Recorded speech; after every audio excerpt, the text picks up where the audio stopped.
Welcome back. Episode 7 of YouCube. I nearly said episode 8 for some reason. Because you were just talking about 8 before we recorded. Yeah. This month is Starfox Adventures.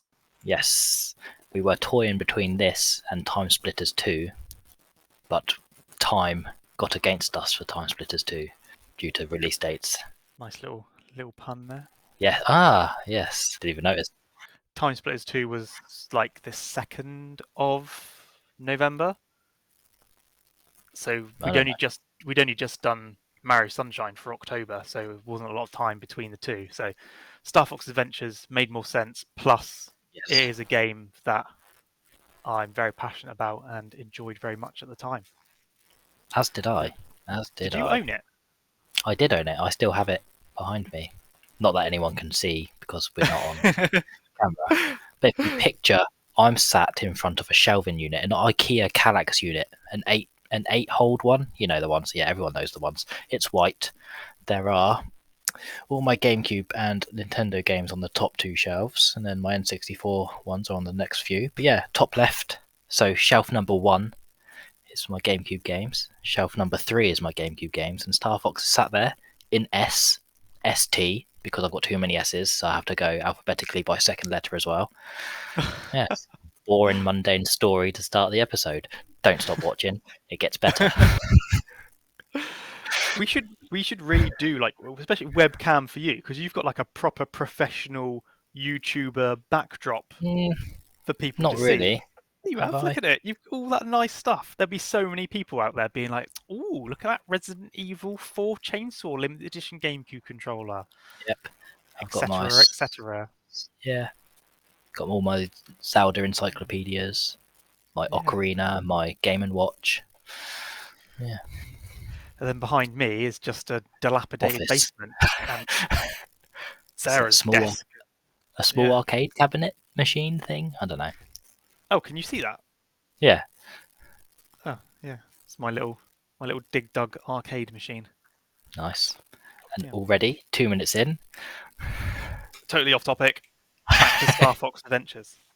So, yes. I've got a little story about Starfox Adventures. Okay. I had a friend who lived up the road from me, and he was obsessed with Dinosaur Planet when it was revealed for the Nintendo 64, as was I.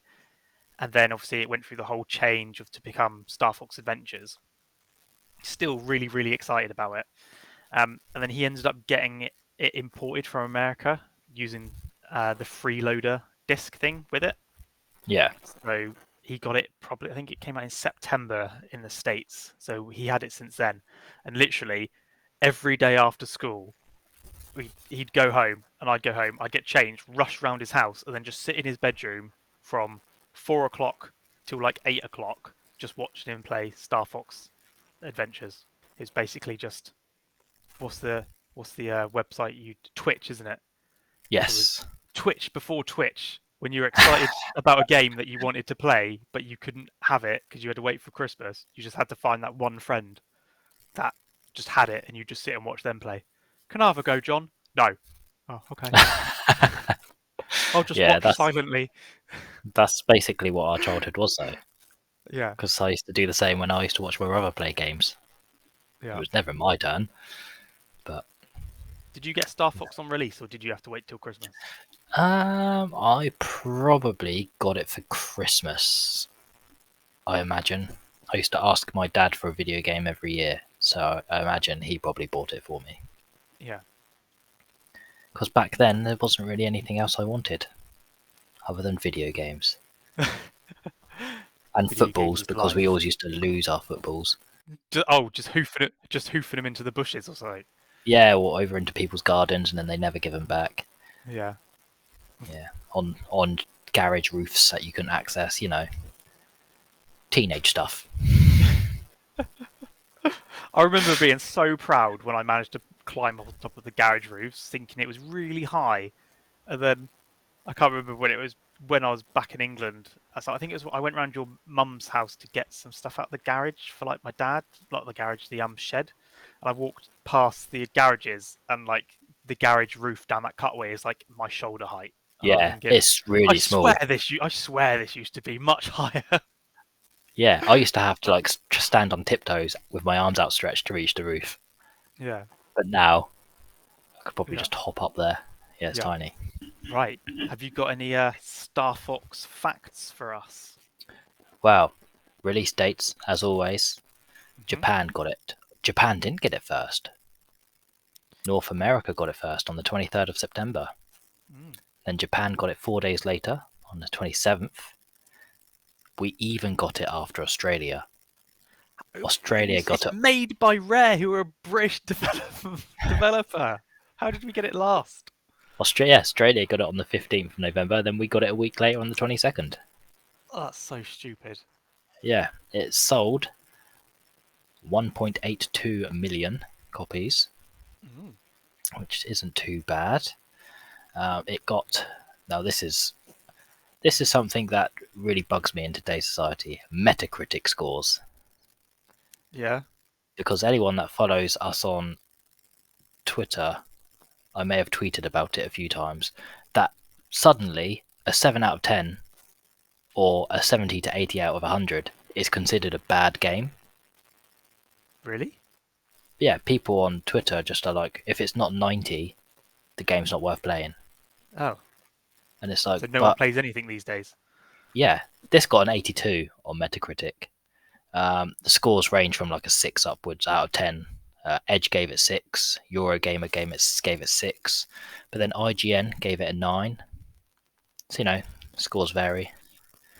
Even though I love Starfox Adventures, I don't think it's a 9 out of 10 game because No. it is bad in places, but Yeah, something can be bad but still be good. And yeah. Starfox Adventures is just one of those games. It's like PNO3. It's repetitive. All the levels are basically the same, but I still enjoyed it.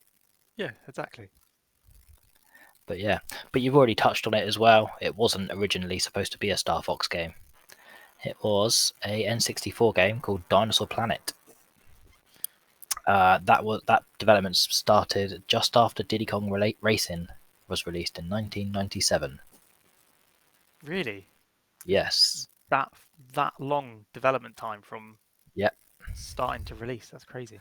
And it was planned to have Timber from Diddy Kong Racing playing a time traveler who goes into a prehistoric world. That's the fact that before we started recording, I was like, Yeah, oh, how interesting. yeah. I did not know that. No, neither did That would I. have been a And cool then, game.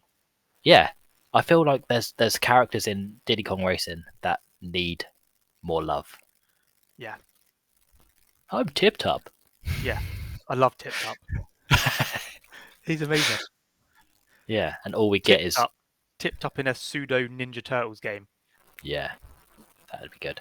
Or just like a any like the new Gotham Knights game. I think is 4-player co-op. Yeah, So you play as like 4 different characters.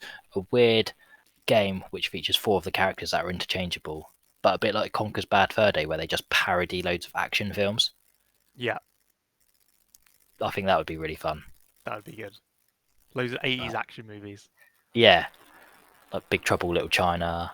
Yeah, Oh, they couldn't do Escape from LA or Escape from New York, 'cause that's Solid Snake. Snake Plissken. they can do because essentially Well, Konami just stole that idea, essentially, didn't they? yeah, I suppose they did. Yeah, I mean, everyone steals everyone's ideas these days. exactly. Um, yeah, but yeah, the plot was supposed to be about 2 characters called Saber and Crystal. Saber was a wolf, Crystal the fox who stayed in the game. But then eventually it just decided to use the Star Fox license Didn't Miyamoto on the come along and game. be like, "Here, guys, your main character looks a bit like Fox. Make it a Star Fox game now." Uh, That's I the rumours I've heard. yeah. So the the design of Saber was apparently very close to Fox McCloud. So I think Nintendo probably went, just use the Fox McCloud or Star Fox licensing and just make it a Star Fox game. Do you know what my own little personal theory is? Is Go on. that Nintendo knew they were going to be selling their part of Rare, and they knew at that point in time as well that Microsoft was likely to be the main buyer, and they didn't want this massive IP that Rare had been working on to go on to another rival console. Oh, okay. So if they changed the game to be a Star Fox game, therefore Nintendo would retain the IP and Rare wouldn't be able to take it with them. Because you know obviously how Hmm. Microsoft got released obviously a Perfect Dark game, Banjo Yeah. Kazooie game, because obviously those were Rare IPs. So if Dinosaur Planet had remained Dinosaur Planet, they when the sale went through, they could have shifted development and had Dinosaur Planet come out on the GameCube, which was essentially funded by Nintendo. Oh. That's my little theory. Well, I mean, it was the last game made by Rare Yeah, for Nintendo, so yeah, not including handhelds because they no, re-released Diddy Kong Racing and stuff. But yeah, yeah. oh, that's a good theory and one that's probably likely to be true. What we'll do is I'll get a job at Nintendo, work my way up to the upper echelons of the corporate team, and then I'll dive into the vault of information and find out. Bear All with me, right, guys. It might take 40 years. that's fine. We'll keep pumping out those videos. But yeah, that's like a lot of the facts that, well, I say a lot of the facts. Most of these, because I've been busy working full time and being a husband and a dad, I haven't had We're going to time say to a like, husband and a wife then. no, husband and a dad. I didn't have a lot of time to really like delve into it, so I've just kind of Wikipedia'd it. So anyone wants more facts, then just go on the Wikipedia page. What But Ian's what Ian's trying to say is that if you want more facts, you need to harass him on Twitter and be like, "Hey, fact guy Ian, tell us more facts," and he'll reply to you with copy paste things from Wikipedia. yep, maybe a GIF Yeah, or a GIF. GIF. Who GIF is calls them just a GIF? toilet cleaner to me. But yeah, I always remember this game. You never beat the final boss, or have you No, done it since? no, I haven't. Used to wait until the weekend to come round to mine and be like, "Yeah, do the boss for me." I used to do that with lots of games Well, yeah, true. because I'd just be like, "Ugh," it's just so. I just get so annoyed. I'd try like several times, not be able to do it, and then just be like, right, I'm done.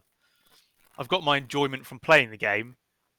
This is just basically just a thing to do to see the credits, which I don't care about.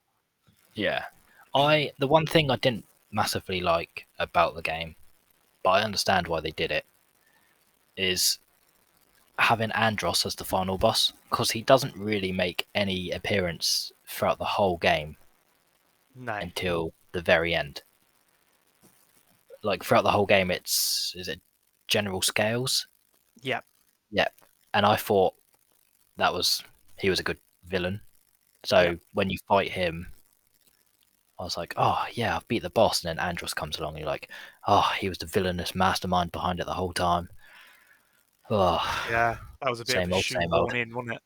Yeah, but I guess it's because they had two different aspects of the game. So you had the adventure, like 3D adventure side, and then in between your levels, you'd fly to a different planet, akin Yeah. to Lilac Wars. So I guess they had to have a boss for each style of game that they input into it.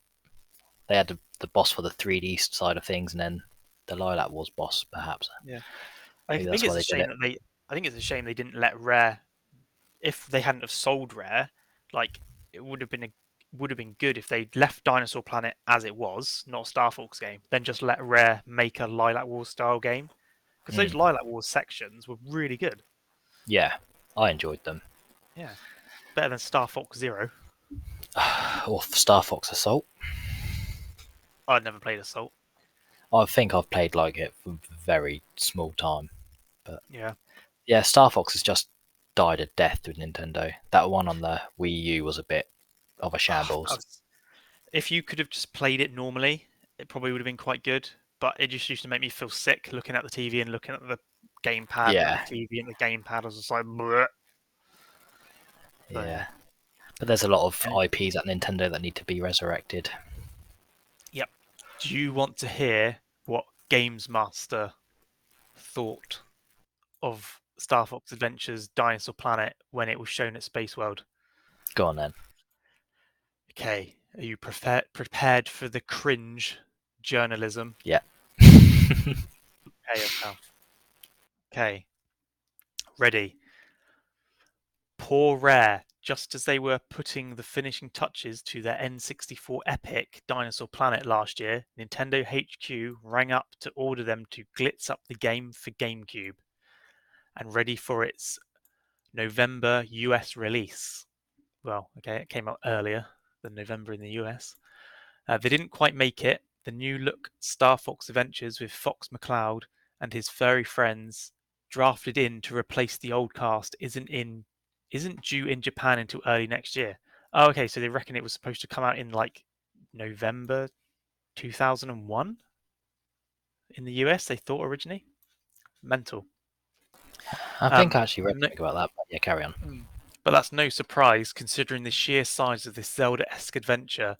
The chisel-jawed canine faces over 40 hours of adventure, mostly involving using a fancy magical staff to vault around the landscape and give the local baddies a good seeing to. You'll even hop into the R-Wing for the old mid-space shootout Lilac Wars style. It's all topped off with eye-splattering visuals. Watch in awe as GameCube's nuclear power brings you sprawling forest clearings, herds of grazing dinosaurs, and 100-meter high bosses. Dynamite, you betcha. Dynamite. And then it says first impressions. Just 3 tiny sections of Star Fox Adventure were playable at Space World. True to form, the super secretive Rare are keeping most of it under their bulging hats. I wondered what that next word was going to be then after bulging. Still, what we did play left us gasping for more. Take your rendezvous with the game's first boss, a house-sized Tyrannosaurus Rex who sends the whole screen shuddering with his every step. The detail on the big fella is near Jurassic Park quality. I think that's an exaggeration. Yeah. Right down to the muscle and sinew in his mouth stretching and vibrating as he roars. Scarpering from Mr. T highlighted problems with Dinosaur Planet's camera. What? That section's weird. Doesn't make sense. It's a dozy beggar liable to get stuck behind walls or stare in unhelpful directions. But anything else is near perfect, including the silky controls, which make combat a clinch as Fox dodges, ducks, and swings his staff to knock the baddies for 6. Think Zelda, and you're some way to appreciating Star Fox faultless fighting. There's so much to do in Star Fox Adventures. Our 10-minute test involved spitting laser bolts at rhinos? I don't know what that word is. It's a bit blurry. Swimming with dinosaurs, pole vaulting onto ledges, and weaving through rings in the R-Wing. Imagine the fun to be had with the finished disc. And they have their little rating at the bottom out of 10. For some reason, one of the ratings is called Size of Q, and it says, not enough new ideas included for hard to please Japanese gamers. What a fussy lot they are, 6 out of 10. And then, how good? Rare have clearly taken to GameCube like ducks to water, animal magic, and no mistake, 8 out of 10. So, yeah. Okay. So I'm guessing that bit that you thought was a bit weird is they were talking about the camera. Probably Yeah. used the C stick to shoot, like move it, and if you're too close to a Yeah. wall, maybe it just made it a bit Yeah. weird. But that happens on a lot of Mario 64 Ocarina of Time. That happens on as well. Mm. It's probably a remnant from having to switch from N64 to GameCube when it was Yeah. C button controls to C stick controls. Oh, just one thing that I was going to say was during COVID, when everyone was locked down, some very, very nice people online leaked a N64 build of Dinosaur Planet that was playable. Oh really? So it was a ROM that you could download. So I downloaded it and flashed it onto my N64 emulator on the Wii and played it. So I've actually managed No. to get to play a little bit of the original, like the originally intended game. And it is different, but you can see the areas and stuff that survived into Starfox Adventures, Yeah. and I managed to get a good portion through it. But then there's a bit where it's broken. You can't get any further because you need to get a certain amount of mushrooms, and you can't because you go out of bounds, and then you die and you can't get any further. But I'd really like to see some like some dedicated homebrew developers take that release and try and build out from the assets that are included on it, Yeah. like get as close to like the full game as it would have been as possible. I think that would be cool to see. So maybe in a few years we might get to play a proper Dinosaur Planet from Rare. That'd be cool. Mm. I've just found a list of Rare's games on Yeah. Wikipedia. Some of their cancelled projects: a sequel to Diddy Kong Racing, Yep. a That's Donkey sequel Kong to Racing, wasn't it? I don't know, a sequel to Yeah. Cameo. Cameo's alright. I didn't mind Oh, I Cameo. love Cameo. Yeah, Cameo's good. They had a open world Perfect Dark. Aren't they still making Perfect Dark? No, they're not making Perfect Dark. I think it's a different company. Oh, different companies. Yeah, and then they had a mascot racer called the Fast and the Furriest. So I guess that was like a spiritual successor to Diddy Kong Racing. Yeah, well, that would have been funny. Yeah. I don't know why Microsoft doesn't utilize Rare properly. They Well, made them make they're all those flipping Connect Connect games. sports games. Yeah, What a but waste. their work, they do Sea of Thieves, don't they? And that's been doing really well, and they're constantly adding new content to that. So, and they're making Everwild, which is like an action adventure game. Yeah. So, but yeah, I feel like they need to, again, they're ones that need to bring back Banjo Kazooie for a Or decent. they need to let Playtonic do it. Yeah, They need to give Playtonic a stack of cash and be like, hire however many people you need and just make Banjo Kazooie. Because Playtonic is basically the original Banjo Kazooie team. didn't they do Ukulele? Yeah. But Yeah, obviously they did ukulele, but they had to do it. They're an indie studio really, so to do ukulele they had to do it on a budget, which meant you have to cut corners and stuff like that, and you can't do it fully how you want to. So yeah, if you had like Microsoft money behind you and you had Banjo Kazooie IP, they could make actual Banjo Kazooie 3, which would be amazing. I think would sell crazy, especially if yeah. Microsoft were smart and they were like, oh, we're going to put it on Game Pass and we're going to release it on the Switch. But releasing it on the Switch, would that not mean a downgraded version would need to be released graphically? Yeah, but who cares?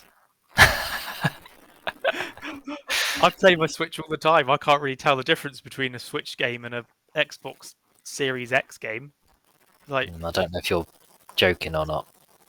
no. Hmm. What's like? I've played Fortnite on. I know I've played Fortnite on Xbox One. What have I played on both? I can't think of anything on both. But obviously the screen's so small on a Switch.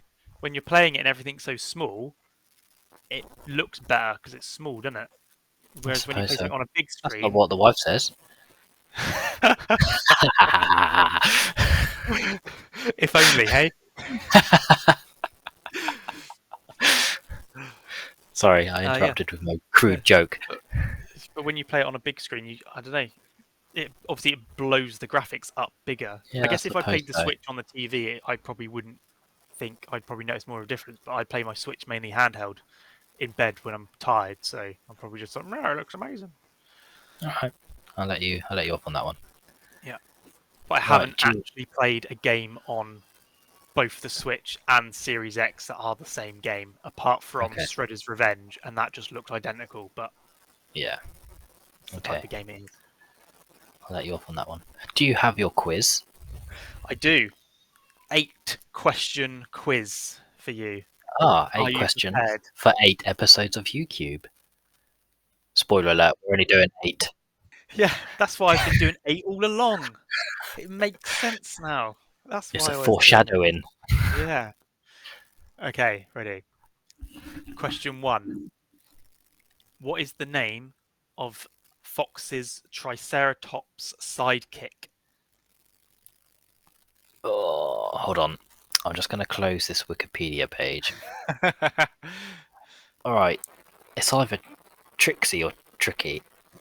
Yep. What I'll one give you is it? that. Tricky. Cool. I'll leave the singing to you. Who is the main antagonist throughout the game? General Scales. Yep. Who is the actual big boss behind everything all along? Spoiler alert, it's Andros. Or is it Agatha? Oh. No spoilers. It was Andros all along. Yep. That's basically what the game is, isn't it? Yeah. The showrunner on WandaVision was like, "Oh, I'm a massive Starfox Adventures fan. Oh no, what a good twist!" What is the in-game currency of Dinosaur Planet? Oh, I don't know. Dinosaur teeth. No. What you think? The little creepy man down in the shop under the ground. He's like, "Oh, got Is any it like for me?" beetles? Is it beetles Yeah. or But what specific type scarabs? of beetle? Yes, got it. As soon as you Scarabs. said the person underground, I was like, oh, it kind of rings a bell. Got any scarabs? Yeah, I remember now. That guy. Um, what are the ancient spirits of Dinosaur Planet called? Oh, I don't know, the architects, It's what they always all the dinosaurs bang on about all the time. the meteorite. No, Oh, the Krazoas. oh yeah, that's Hey that word. Fox, you've got to collect all the Krazoa crystals.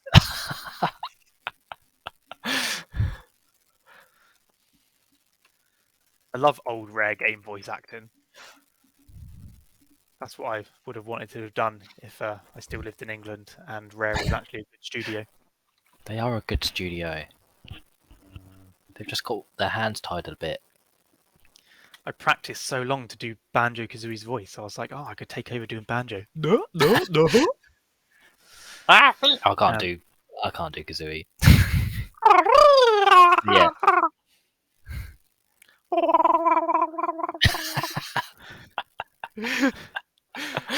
Gruntilda as well. Back to the quiz. I almost gave you a point for the Quizera crystals. So I was too busy doing impressions. Question 6.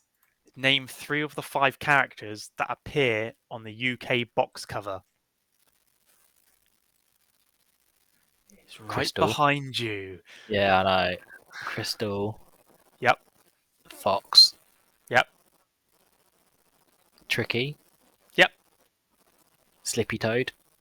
I said 3 of the 5, but yeah. Oh, So, okay. but yeah, that Slippy is right. Can you get all 5? One more. Is it General Scales? Nope. Peppy Hair? Yeah. Oh. There you go. You got Cool. 5. I give you a bonus Weird that point. they're in 5 it, for that. considering they're not really massively in the game. Yeah. That I can remember. Give you 1.5 points for that one. Ah, thanks. For getting all 5.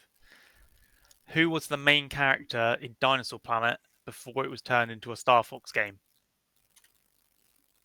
I literally just read this. Saber. Yep. Saber the fox and Crystal the whatever she is. Saber the Wolf, because of the game Oh yeah. Saber Wolf that they made. Okay, the 8th and final question. How many have you got right? You've got 1, 2, 3, 4, 5.5, 6.5 so far. So you could get 7.5. This would be your second best quiz if you get this Okay. wrong. What was the Star Fox series originally known as when the first game in the series released in the UK? Lilac Wars? No. No? It's a Oh. trick question. Is it Star Fox? No. I don't know. It's a trick question in the sense that I was pretty sure you'd be like Lilac Wars, but no.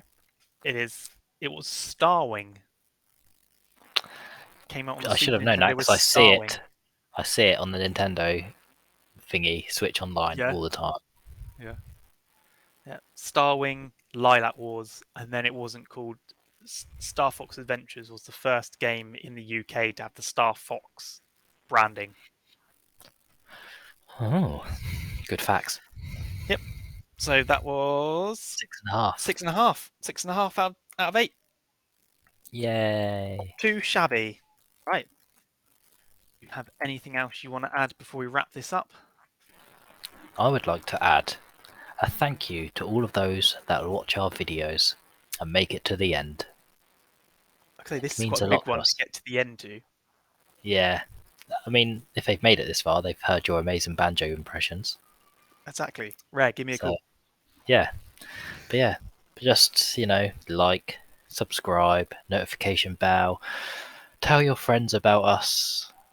Don't tell anyone that I personally know about us because I don't want them to watch the videos because I don't like my voice.